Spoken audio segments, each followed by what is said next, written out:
Hello students, welcome back to Apex Institute of Commerce. It's your YouTube channel. I welcome you to all your YouTube channel. So today I'm going to start part 3 of Macroeconomics class 12th and chapter number 3, and topic is, chapter name is National Income and Related Aggregates. Normal residents और factor income के बारे में हम already कर चुके हैं. आज हम करेंगे एक न्यू टॉपिक और most important topic, domestic income और नेशनल इनकम के बीच में डिफरेंस क्या होता है. नेशनल इनकम का हमने प्रीवियस लेक्चर में किया था, तो आज हम करेंगे डोमेस्टिक इनकम क्या होती है. तो डोमेस्टिक इनकम में हम लेते हैं, उसमें भी हम फैक्टर इनकम ही लेते हैं, बट फैक्टर इनकम जो लेते हैं सिर्फ हम रेजिडेंट्स की नहीं लेते, रेजिडेंट्स के साथ साथ हम उसमें नॉन रेजिडेंट्स की भी इनकम को इंक्लूड करते हैं. कहने का मतलब ये हुआ कि जब हम डोमेस्टिक इनकम की बात करते हैं तो हम इंडिया की डोमेस्टिक बाउंड्री के अंदर, डोमेस्टिक टेरिटरी के अंदर जितनी भी इनकम अर्न की हो, चाहे वो इंडिया के रहने वालों ने की हो, चाहे वो फॉरेन पर्सन ने अर्न की हो, उन सबको ऐड किया जाता है. क्योंकि हम नेशनल इनकम में पढ़ चुके हैं, नेशनल इनकम में इंक्लूड क्या होती है, सिर्फ और सिर्फ रेजिडेंट्स की इनकम. लेकिन डोमेस्टिक इनकम में आपको किसकी इनकम लेनी है, नॉन रेजिडेंट्स की भी इनकम लेनी है. कहने का मतलब ये हुआ कि डोमेस्टिक का मतलब हुआ हमारे घर के अंदर, हमारे डोमेस्टिक एरिया के अंदर, डोमेस्टिक टेरिटरी के अंदर जितनी भी इनकम हुई है वो सब इंक्लूड करेंगे. इस चीज़ से कोई मैटर नहीं है कि वो हमने अर्न की है या किसी फॉरेनर ने अर्न की है. चलिए देखते हैं. तो अब डोमेस्टिक इनकम में क्या लिया हमने, अर्न बाय रेजिडेंट और नॉन रेजिडेंट्स दोनों की. अब इसके अंदर क्या आई, सिर्फ इनकम आई जो रेजिडेंट्स ने अर्न की. इसका मतलब ये हुआ कि ये जो नॉन रेजिडेंट है, ये जो नॉन रेजिडेंट्स हैं, ये कौन है, ये फॉरेनर्स हैं. फॉरेन के लोग कुछ टाइम के लिए आए, टेम्पोरेरी आए. टेम्पोरेरी मीन्स क्या हुआ, क्योंकि हमने नॉर्मल रेजिडेंट्स किसको लिया था, जो 1 ईयर में 180 डेज या उससे ज़्यादा दिन रहते हैं. ये टेम्परेरी आए हैं, तो ये हो सकता है 50 डेज़ के लिए आए हों, और 50 डेज़ के लिए आए और अपना अर्न करके चले गए. तो ये नॉन रेजिडेंट्स की जो इनकम है ये डोमेस्टिक में ऐड है, इसके अंदर ऐड नहीं है. तो जब हम नेशनल इनकम हमने फाइंड आउट करनी हो, हमने कहाँ जाना हो, डोमेस्टिक से नेशनल में जाना हो, तो हमें नॉन रेजिडेंट की इनकम को क्या करना पड़ेगा, माइनस करना पड़ेगा, राइट. अब रेजिडेंट्स की इनकम क्या है, मतलब नेशनल इनकम क्या है, जिसमें रेजिडेंट्स ने अर्न की है इनकम. कौन कौन सी अर्न की है, डोमेस्टिक टेरिटरी में भी अर्न की है, डोमेस्टिक प्लस फॉरेन दोनों जगह पे अर्न किया. ध्यान से देखना इस कंसेप्ट को. यहाँ पे रेजिडेंट्स की बात कर रहे हैं. रेजिडेंट्स क्या होते हैं, रेजिडेंट्स अपने डोमेस्टिक टेरिटरी में भी अर्न कर रहे हैं. कुछ लोग ऐसे भी होंगे जो फॉरेन में जाते हैं, कितने टाइम के लिए, टेम्पोरेरी, तो वहाँ से इनकम अर्न करके आते हैं. जैसे हमारे पास एनआरआई आए, हमारे इंडिया में एनआरआई आए, वो टेम्परेरी इनकम अर्न करके गए. ठीक इसी तरह से इंडिया के लोग भी फॉरेन में जा सकते हैं कुछ मंथ्स के लिए, 2 मंथ्स 3 मंथ्स के लिए, वहाँ से इनकम अर्न करके आ सकते हैं. तो आपको क्या करना है, डोमेस्टिक से नेशनल कंसेप्ट की ओर जाना है. तो आपने क्या करना है, इस इनकम को क्या कर दोगे, ऐड कर दोगे, और ये जो इनकम है ये क्या कर दोगे, माइनस कर दोगे.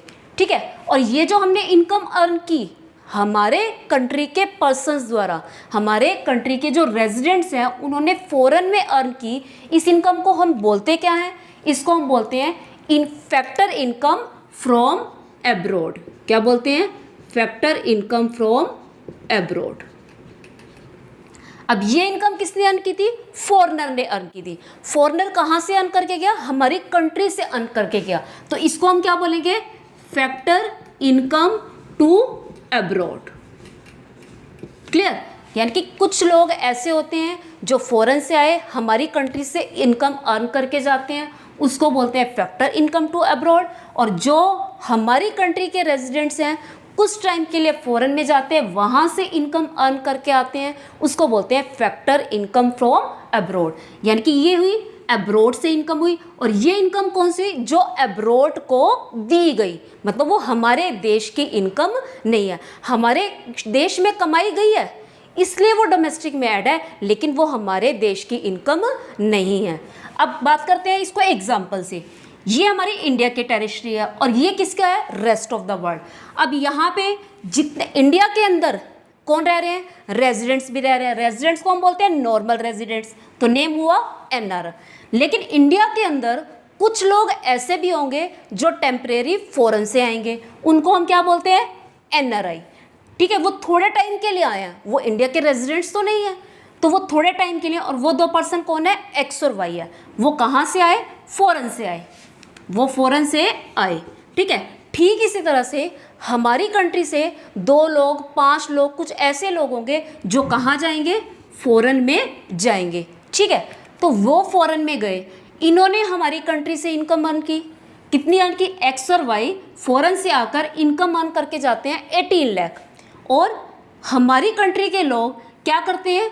एब्रोड से इनकम अर्न करके आते हैं, और वो कौन पर्सन है? ए और बी। ये हमारी कंट्री के हैं, ए और बी। उन्होंने वहाँ से कितनी अर्न की? 25 लाख। ये जो 25 लाख है ये क्या होगी? ये नेशनल इनकम के अंदर ऐड होगी, नेशनल इनकम में ऐड होगी। लेकिन ये जो इनकम है नेशनल इनकम में ऐड नहीं होगी, नॉट एडिड, क्योंकि ये हमारे देश की इनकम नहीं है, हमारे देश के रेजिडेंट्स ने नहीं अर्न की है, बल्कि किसने अर्न की है? एनआरआई ने अर्न की है। ये हमारी इनकम है और ये उनकी इनकम है। तो ये कौन सी इनकम है? टू एब्रॉड वाली, टू एब्रॉड वाली। और ये कौन सी इनकम है? फ्रॉम एब्रॉड वाली। अब बात बताते हैं कि नेशनल इनकम के जो इन दोनों का डिफरेंस होता है, ये हमने ऐड करनी है और ये हमने लेस करनी है। इसको बोलते क्या हैं? इन दोनों के डिफरेंस को बोलते हैं net factor income from abroad. देखो यहाँ वर्ड आ गया नेट। नेट का मतलब क्या हुआ? कि जो हमने अर्न की थी वो हमने अपनी ऐड कर ली, और जो उन सिटीजन से यानी कि फॉरेन के रेजिडेंट्स ने हमारी कंट्री में अर्न की थी उसको हमने क्या कर दिया? माइनस कर दिया। यानी कि नेट हमें कितना बेनिफिट हुआ। अब हमने फॉरेन में जाके कितनी इनकम अर्न की? 25। फॉरेन के लोगों ने हमारी कंट्री से कितनी इनकम कर ली? वो उन्होंने की 18। तो हमें नेट बेनिफिट कितना हुआ? 7 लाख का। तो net factor income from abroad क्या आ जाएगी? 7 लाख आ जाएगी। 25 lakh minus 18 lakh is equal to 7 lakh, right. तो net factor income from abroad किसके अंदर ऐड होती है? वो ऐड होती है नेशनल कंसेप्ट में। अब बात करते हैं कि डोमेस्टिक और नेशनल में डिफरेंस क्या हुआ। अब आप इसको बताओगे डोमेस्टिक कंसेप्ट में, डोमेस्टिक इनकम से अगर हमने कहाँ जाना हो? नेशनल में जाना हो, नेशनल में जाना हो तो हम NFIA को क्या कर देंगे? ऐड कर देंगे। अगर डोमेस्टिक में हमने NFIA ऐड कर दिया तो हमें क्या मिल जाएगी? National income. ठीक इसी तरह से अगर हमने नेशनल कंसेप्ट दे रखा है और हमने कहाँ जाना है? डोमेस्टिक पे जाना है, तो हम net factor income from abroad को क्या कर देंगे? माइनस कर देंगे। National income minus net factor income from abroad is equal to क्या आ जाएगी? Domestic income. तो ये आपका कंसेप्ट हुआ domestic concept and national concept.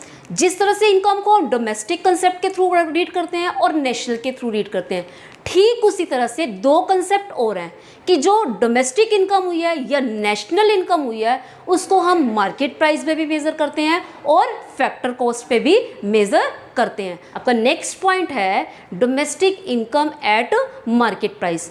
Previous जो पॉइंट था वो हमारा था डोमेस्टिक इनकम का, उसमें हमने डोमेस्टिक इनकम ली थी फैक्टर इनकम का टोटल, और फैक्टर इनकम को टोटल करके जो इनकम आती है, डोमेस्टिक इनकम आती है, उसको हम बोलते हैं डोमेस्टिक प्रोडक्ट या domestic income eight factor cost, क्योंकि हमने इन तीनों को ऐड किया था, compensation of employees, operating surplus plus mixed income.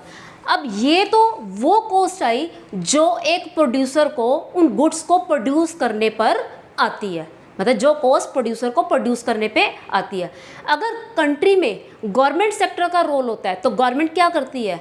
उन प्रोडक्ट्स के ऊपर टैक्स भी लगाती है, और प्लस कभी कभी ऐसा भी होता है कि जब चीज़ें कॉस्टली हो रही होती हैं तो उसके ऊपर सब्सिडी भी देती है।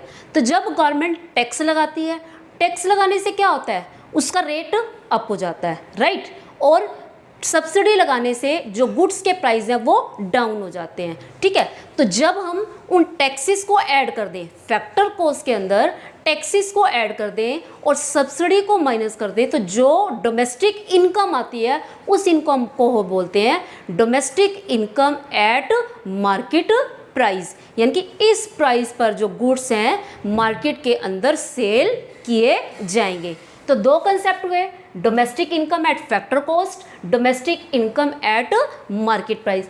अब आपने इन दोनों पॉइंट में क्या ऑब्जर्व किया, आपने इन दोनों पॉइंट में ऑब्जर्व किया कि मार्केट प्राइस के अंदर नेट इनडायरेक्ट टैक्सेस क्या हैं, ऐड होते हैं, लेकिन फैक्टर कॉस्ट के अंदर ऐड नहीं होते। अब ये नेट इनडायरेक्ट टैक्स निकलते कैसे हैं, अभी आपको बताया कि नेट इनडायरेक्ट टैक्सेस का मतलब होता है जो टैक्स लगाए वो माइनस क्या हो जाती है, सब्सिडी।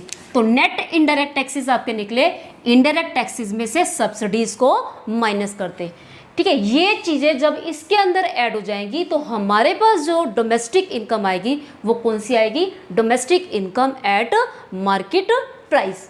अब उसके बाद आता है इनडायरेक्ट टैक्स में लेते कौन कौन से टैक्स हैं, दो तरह के टैक्स होते हैं, एक होता है डायरेक्ट टैक्स और एक होता है इनडायरेक्ट टैक्स। टैक्स कितने टाइप्स के होते हैं, डायरेक्ट और इनडायरेक्ट। देखो क्या फ़र्क होता है इन दोनों में, डायरेक्ट टैक्स मेरी इनकम पे लगा है तो इसका बर्डन भी मुझ पर ही पड़ेगा, मतलब पे भी मैं कर रही हूँ और बर्डन भी मेरे ऊपर पड़ रहा है, जो पे कर रहा है बर्डन भी उसी के ऊपर पड़ता है। लेकिन इनडायरेक्ट टैक्स क्या होते हैं कि पे तो कोई और करता है, बर्डन किसी और के ऊपर पड़ता है। इनडायरेक्ट टैक्स को पे कौन कर रहा है, शॉपकीपर, ठीक है। गवर्नमेंट को पे कौन कर रहा है, शॉपकीपर कर रहा है, लेकिन मतलब कैश में पेमेंट वो कर रहा है, लेकिन वो ले किससे रहा है, कस्टमर से ले रहा है। किससे ले रहा है, कस्टमर से। तो बर्डन किसके ऊपर पड़ रहा है, कस्टमर के ऊपर पड़ रहा है। तो कैश इन हैंड पेमेंट जो कर रहा है और बर्डन किसी और के ऊपर पड़े उसको बोलते हैं हम इनडायरेक्ट टैक्स।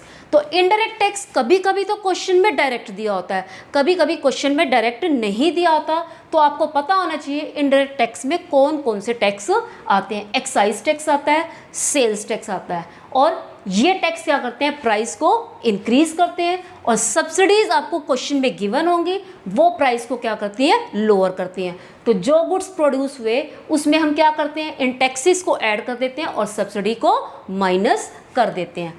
अब बात आती है, कभी तो आपको क्वेश्चन में फैक्टर कॉस्ट दी होगी, आप क्या निकालोगे, मार्केट प्राइस निकालोगे।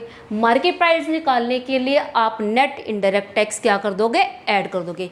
अगर आपको मार्केट प्राइस दे रखा है और आपने क्या निकालना है, फैक्टर कॉस्ट की ओर जाना है, आपको पता है कि फैक्टर कॉस्ट के अंदर इनडायरेक्ट टैक्स ऐड नहीं होते, तो आप इनडायरेक्ट टैक्सेस को क्या कर दोगे, माइनस कर दोगे। मीन्स आपने एफसी पे जाना है, एफसी से आपने जाना है तो एमपी से एफपी जा रहे हो, आपको पता है एमपी के अंदर ये टैक्स ऐड होते हैं, इनको सब्ट्रैक्ट कर देंगे तो आपकी क्या आ जाएगी, फैक्टर कॉस्ट। अगर फैक्टर कॉस्ट में आप एनआईटी ऐड कर देते हो तो आपकी आ जाएगी, क्या आ जाएगी, मार्केट प्राइस। तो ये आपकी थी, ये बहुत important topic, domestic and national concepts and domestic concept eight factor cost and eight market price.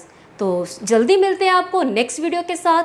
आप अपने नोट्स बनाएं, अपने कमेंट सेक्शन में डाउट्स लें और चैनल को सब्सक्राइब करना ना भूलें। Thanks and have a nice day.